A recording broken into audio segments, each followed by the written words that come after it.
Hello friends, welcome to Nive Christy channel. இன்றைக்கி நம்ம என்ன பார்க்க போகிறோம்னு பார்த்தீங்கன்னா, ஒரு ரெசிபி தான் ஃப்ரெண்ட்ஸ் பார்க்க போகிறோம். அது என்னன்னு பார்த்தீங்கன்னா, ஒரு கேக் தான். வீட்டிலையே சிம்பிளாக, ஈஸியாக, ஹெல்த்தியாக எப்படி செய்கிறன்றதை தான் இப்போ நான் ஷேர் பண்ண போகிறேன்.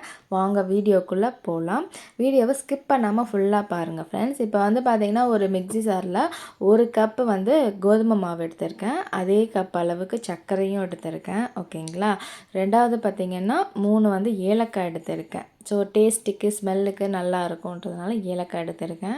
ரெண்டாவது பார்த்தீங்கன்னா வினிகர் வந்து லைட்டாக தான் ஆட் பண்ணியிருக்கேன், ரொம்பலாம் ஆட் பண்ணல. ஏன்னா வீட்டில் பாப்பா சாப்பிட்றதுனால லைட்டாக தான் ஆட் பண்ணியிருக்கேன். நெக்ஸ்ட்டு பார்த்தீங்கன்னா சோடா உப்பு, ஓகேங்களா, பேக்கிங் சோடா அது கொஞ்சம் தான் ஆட் பண்ணியிருக்கேன். அடுத்து வந்து பேக்கிங் பவுடர் வந்து 1 ஸ்பூனு. அடுத்து அரை கப்பு பால், அரை கப்பு ஆயில் அந்த மாதிரி ஊற்றிருக்கேன். ஓகேங்களா. அடுத்து வந்து பார்த்திங்கன்னா எக்கு வந்து 2 ஆட் பண்ணியிருக்கேன். ஓகேங்களா. அது ரொம்ப ரொம்ப சாஃப்டாக வரும். எக்கை அவாய்ட் பண்ணியும் நம்ம பண்ணிக்கலாம். ரெண்டாவது இதை வந்து நல்லா வந்து அரைச்சிடணும் ஃப்ரெண்ட்ஸ். ஓகேங்களா. இப்போ வந்து நல்லா மிக்சிங் ஆனதுக்கப்புறம் நல்லா கெட்டியாகவும் இருக்கக்கூடாது, தண்ணியாகவும் இருக்கக்கூடாது, ஒரு மீடியம் சைஸில் தான் இருக்கணும். ஓகேங்களா. இப்போ பவுலில் நல்லா நெய் அப்ளை பண்ணிவிட்டு அதில் மேலே வந்து கோதுமை மாவை நல்லா தூவி விட்டுக்கலாம் ஃப்ரெண்ட்ஸ்.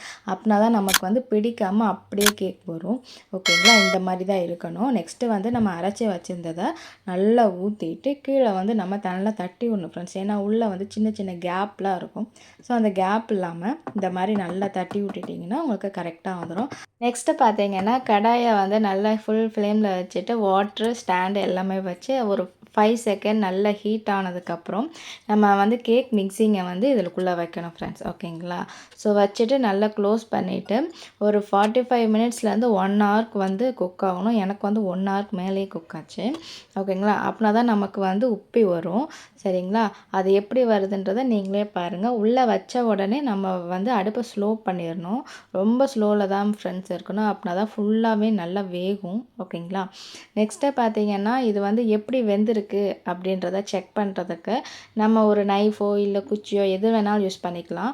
அதில் உள்ளே விட்டு எடுக்கும்போது எதுவுமே ஒட்டக்கூடாது. பார்த்தீங்களா, ஒன்றுமே ஒட்டலை. அப்போனா வெந்துருச்சுன்னு அர்த்தம். நல்லா குக் ஆகிருக்கு ஃப்ரெண்ட்ஸ். நீங்களே பாருங்கள்.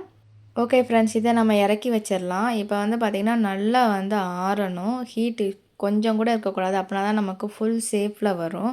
ஓகேங்களா. இப்போ வந்து ஆறுனதுக்கப்புறம் தான் இவ்வளோ ஒரு பிளேட்டில் நான் சேஞ்ச் பண்ணியிருக்கேன். ஸோ அதான் நீங்கள் பார்த்துக்கிட்டு இருக்கீங்க. பாருங்கள் எவ்வளோ ஷேப்பாக அழகாக வந்திருக்கு.